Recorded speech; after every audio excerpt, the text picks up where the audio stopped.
നിക്ക് പോവല്ലേ, അല്ലെങ്കിലും ഒരു മിറർ കണ്ടു കഴിഞ്ഞാൽ മിറർ സെൽഫി മസ്റ്റ് അല്ലേ. ഹേ എവ്രിവൺ, സോ നമ്മുടെ ഷോപ്പിംഗ് ഡേ സീരീസിന്റെ സെക്കൻഡ് പാർട്ട്.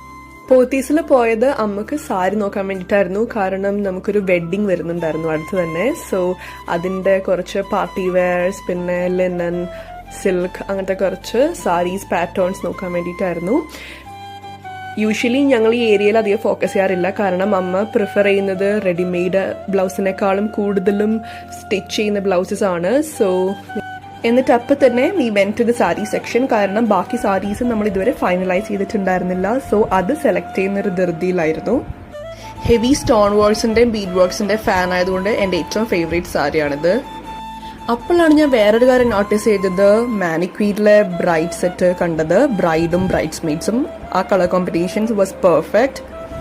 സാരീസിൽ തന്നെ പിന്നെയും പല പല മട്ക സിൽക്സ് അങ്ങനത്തെ സാരീസിൽ പിന്നെയും പോയിട്ട് കളക്ഷൻസ് നോക്കി. എൻ്റെ അമ്മ കുറച്ചങ്ങനെ പെട്ടെന്നൊരു സെലക്ട് ചെയ്യുന്ന ആളല്ല, കുറച്ചധികം സമയം എടുക്കുന്ന ഒരു വ്യക്തിയാണ്. സോ എനിക്കറിയായിരുന്നു it would take a lot of time. So ഞാൻ ആ സമയത്ത് മറ്റ് സാരികളുടെ വീഡിയോസൊക്കെ എടുത്തുകൊണ്ടിരിക്കുന്നായിരുന്നു. അമ്മ ഇപ്പോൾ ഒരു കൺഫ്യൂഷൻ ആയിട്ടുള്ള സിറ്റുവേഷനിലാണ് ഏത് സാരി എടുക്കണമെന്ന്. യൂഷ്വലി എല്ലാ സ്ഥലത്തും പോകുമ്പോൾ സംഭവിക്കുന്ന സെയിം കാര്യം തന്നെ. ഫൈനലി ഞങ്ങളൊരു സാരി ഡിസൈഡ് ചെയ്തു. അത് കഴിഞ്ഞ് താഴെ പോത്തീസിൻ്റെ ഗ്രൗണ്ട് ഫ്ലോറിൽ പോയിട്ട് കുറച്ച് ഗ്രോസറീസ് വാങ്ങിച്ചു. And that's it.